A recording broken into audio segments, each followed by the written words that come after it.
We are going to be talking about material information. It's about turning what could feel like regulatory pressure into a commercial advantage. What we tell the team is they base it on the average consumer. I mean, we're average consumers, right? Obviously we've got property knowledge, but you need to know that if that information would affect your decision on renting or buying that property, do you feel you need to disclose it? It's the first question I ask is, would that affect your decision? And in most cases, they say yes, so they know the answer. You'd be on evaluation and you'd say, oh, how long you lived here? Why are you moving? Oh, I'm moving because my neighbour's firebombed my car yesterday. And you'd be like, oh, no, don't tell me that bit.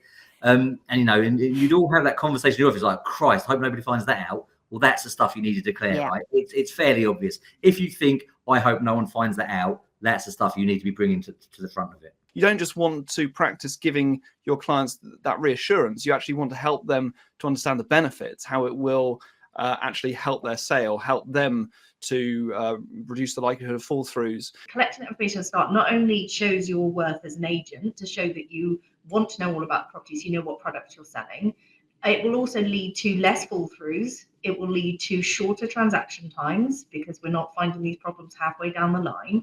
And it makes you stand out as an agent that cares about what you do. You take pride in your work, and it will make you stand out. Selling a house is a ball ache. And it just is. But people actually, and I would say all that to people in their living room. I'm like, I'm not, we're going to give you the most stress-free move as possible.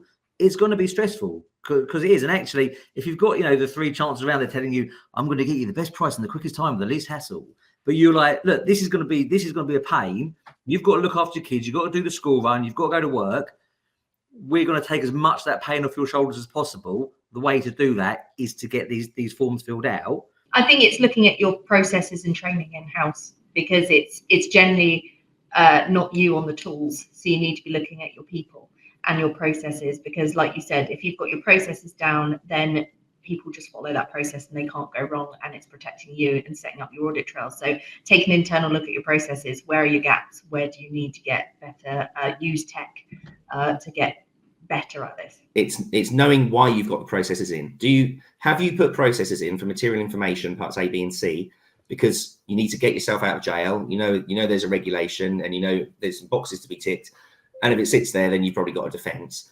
Or have you got this process in place to be a better estate agent and make your customers' lives easier? So have that internal conversation, or the conversation with your team, because this is here to stay. Work out what you then need to be doing moving forwards to make your service better. That plants a really powerful seed with a vendor that what you're talking about. Why haven't other agents mentioned this? Why have they not highlighted why I need to complete these forms? It's a real credibility marker, I think, just to say, look, we're asking this information. These are the reasons why.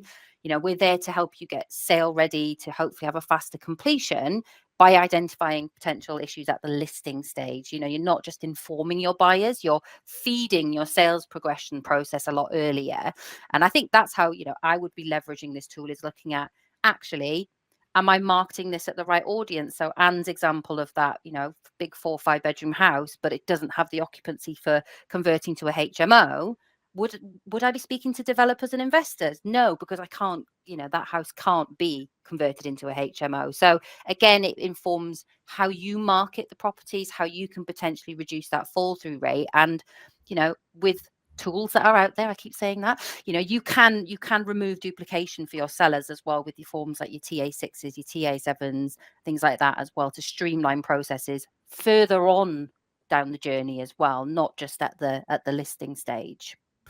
I think that I wonder why more agents don't use the TA6 form and as a means of collecting information, because that's something that's going to come at some point anyway, if we get to the stage of having a sale, right, which is the whole intent.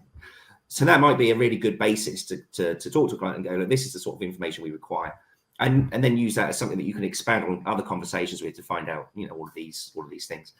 There's a huge difference if you have someone who goes in and says, before we list your property, we just got some forms we need you to fill in. You're giving someone a chore. Whereas if you just frame it differently and say, I just wondered, has anyone else you've spoken to mentioned how doing this can actually give you a quicker sale, give you less chance of your your sale falling through, and also protect you against action after the sale goes through. If they say no, then you've obviously demonstrated that you are the agent who's going to guide and help them more than your competition, and you can explain the benefits. So I think just that, reiterating the importance of that in-house training and making sure that your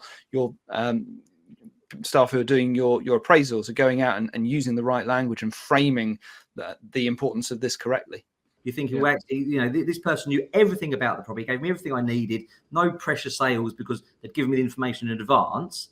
So you're actually going to win more business by having it like this.